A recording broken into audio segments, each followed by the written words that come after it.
Hello दोस्तों, स्वागत है आपका फिर से हमारे YouTube चैनल पे। आज के वीडियो में हम बात करेंगे त्रिभुज के बारे में। त्रिभुज को हम कितने तरीके से विभाजित करते हैं ये हम जानने की कोशिश करेंगे। तो देखिए, बात किया जाए त्रिभुज की,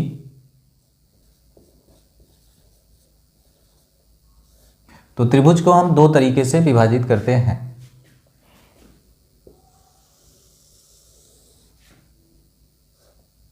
पहला, भुजाओं के आधार पर,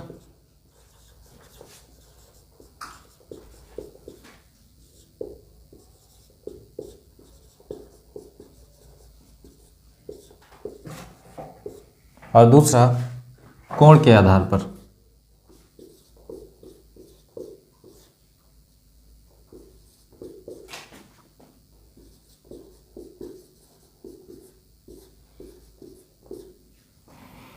पहले बात करते हैं भुजाओं के आधार पर। तो जब बात की जाती है भुजाओं के आधार पर, तो भुजाओं के आधार पर त्रिभुज को हम तीन भागों में विभाजित करते हैं। जो सबसे पहला भाग होता है वो होता है आपका समबाहु त्रिभुज।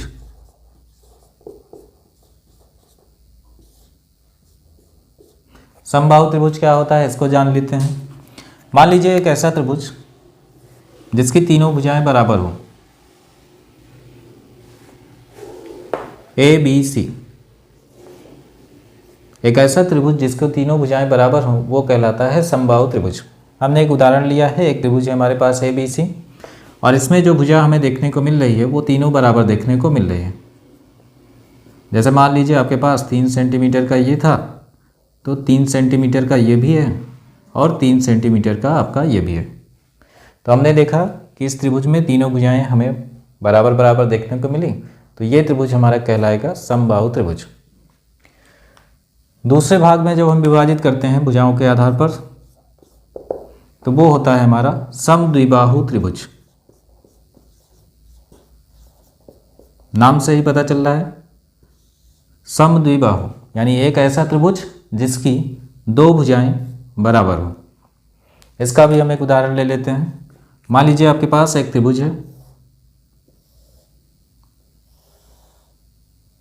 ये आपका हो गया पी क्यू आर।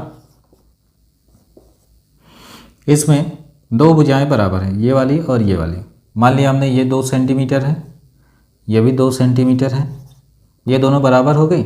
और तीसरे से हमें नहीं ले लेना, तीसरी भुजा मान लीजिए 5 सेंटीमीटर हो गई। तो दो भुजाएं बराबर थी और एक भुजा अलग है। तो इस तरह का जब भी त्रिभुज हमें देखने को मिले तो वो त्रिभुज हमारा कहलाता है समद्विबाहु त्रिभुज। इसमें दो भुजाएं आपको बराबर मिल रही हैं।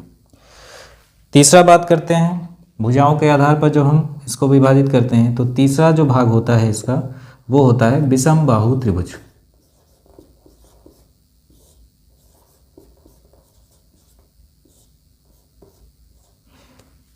नाम से ही स्पष्ट हो रहा है कि विषमबाहु त्रिभुज इसके तीनों भुजाएं विषम होंगी, यानी तीनों भुजाएं हमें अलग अलग देखने को मिलेंगी।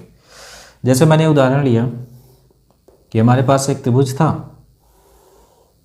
ये आपको मिल रहा है। मान लीजिए हमारे पास MNO था एक त्रिभुज, इसकी तीन भुजाएं थी, तीनों डिफरेंट यानी तीनों अलग अलग देखने को हमें मिली। मान लीजिए ये आपके पास 3 सेंटीमीटर का था, ये आपके पास 4 सेंटीमीटर का था और ये आपके पास 6 सेंटीमीटर का था। तो हमने देखा यहाँ पे तीन भुजाएं और तीनों की माप अलग अलग। तो इस तरह के त्रिभुज को हम कहते हैं विषमबाहु त्रिभुज। चलिए आगे बढ़ते हैं। जैसे हमने इसको तीन तरह के विभाजित किया है भुजाओं के आधार पर, उसी तरह से ये तीन तरीके से विभाजित होता है कोणों के आधार पर भी। तो जो सबसे पहला भाग होता है कोणों के आधार पर वो होता है आपका समकोण त्रिभुज। समकोण त्रिभुज।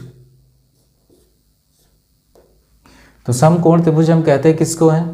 एक ऐसा त्रिभुज जिसका हमें एक कोण 90 अंश का देखने को मिल जाए, वो कहलाता है समकोण त्रिभुज। जैसे मैंने एक फिगर बना दिया यहाँ पे, एक त्रिभुज है हमारे पास ABC, एक कोण आपका इसमें हमें 90 डिग्री देखने को मिल गया।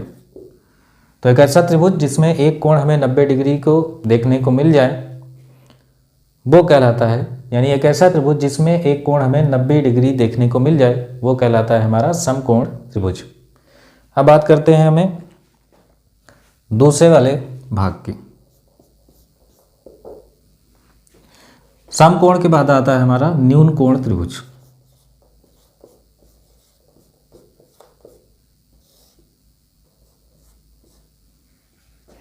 न्यून कोण त्रिभुज किसको बोला जाता है? एक ऐसा त्रिभुज जिसके तीनों कोण हमें न्यून कोण देखने को मिल जाए, यानी तीन के तीनों कोण कैसे हों? 0 से ज़्यादा लेकिन 90 अंश से कम। इसका भी मैं एक उदाहरण लेता हूँ। जैसे आपने देखा एक त्रिभुज था हमारे पास PQR, एक कोण आपको देखने को मिल गया यहाँ पे 70 डिग्री, दूसरा कोण आपको देखने को मिल गया 50 डिग्री और तीसरा कोण आपको देखने को मिल गया 60 डिग्री। तो आपने देखा तीन के तीनों कोण इसके न्यून कोण हैं, यानी 0 से ज़्यादा लेकिन 90 डिग्री से कम। तो अगर किसी त्रिभुज में तीन के तीनों कोण हमें मिल जाएं न्यून कोण, तो वो कहलाता है न्यून कोण त्रिभुज। अब आते हैं इसके सबसे आखिरी पार्ट पे, कोण के आधार पर जो तीसरा कैटेगरी होता है, यानी तीसरा भाग जो होता है इसका, वो होता है अधिक कोण त्रिभुज।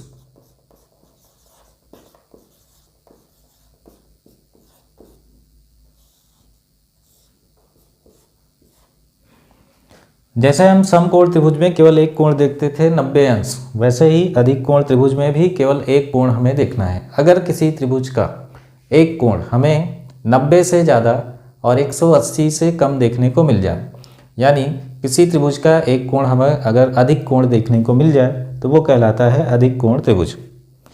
इसका भी मैं एक उदाहरण लेता हूँ। जैसे मान लीजिए हमारे पास एक त्रिभुज है, ये KLM,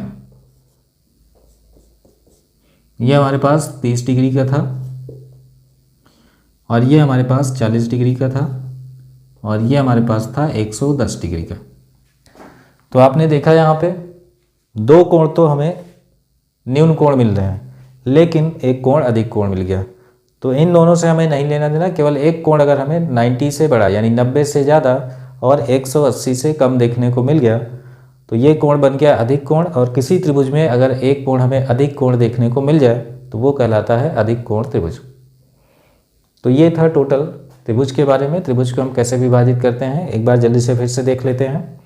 त्रिभुज को हम दो तरीके से विभाजित करते हैं। सबसे पहला जो भाग होता है वो होता है इसका भुजाओं के आधार पर, और दूसरा जो होता है वो होता है इसके कोण के आधार पर। भुजाओं के आधार पर हम इसको तीन भागों में विभाजित करते हैं। सबसे पहला समबाहु, एक ऐसा त्रिभुज जिसकी तीनों भुजाएं बराबर हों। दूसरे नंबर पे आता है समद्विबाहु त्रिभुज, एक ऐसा त्रिभुज जिसकी दो भुजा बराबर हों और एक भुजा अलग देखने को मिले। और तीसरे कंडीशन पे आता है विषमबाहु त्रिभुज, एक ऐसा त्रिभुज जिसकी तीनों की तीनों भुजाओं की लंबाइयाँ हमें अलग अलग देखने को मिले। नेक्स्ट आते हैं हम कोणों के आधार पर। तो कोण के आधार पर हम इसको तीन भागों में विभाजित करते हैं, समकोण, न्यून कोण और अधिक कोण त्रिभुज। समकोण त्रिभुज के लिए हमें केवल एक कोण देखना है, यानी एक ऐसा त्रिभुज जिसका एक कोण हमें 90 डिग्री देखने को मिल जाए, वो कहलाता है समकोण त्रिभुज। न्यून कोण त्रिभुज के लिए आपको त्रिभुज के तीनों कोणों को देखना है। जब तक तीनों कोण हमें न्यून कोण नहीं मिले तब तक हम नहीं कह सकते कि यह न्यून कोण है। जैसे हमने देखा ये तीसरे वाले में दो कोण तो हमें न्यून कोण मिल रहे थे, लेकिन तीसरा हमें अधिक कोण मिल गया, तो ये बन गया आपका अधिक कोण त्रिभुज। यानी अगर किसी त्रिभुज के तीनों कोण आपको न्यून कोण मिल रहे हैं तब वो कहलाएगा आपका न्यून कोण त्रिभुज। फिर बात करते हैं अधिक कोण त्रिभुज की। तो एक कोण हमें देखना है, अगर किसी त्रिभुज का एक कोण हमें अधिक कोण मिल गया यानी 90 से ज़्यादा और 180 से कम, तो वो कहलाएगा अधिक कोण त्रिभुज।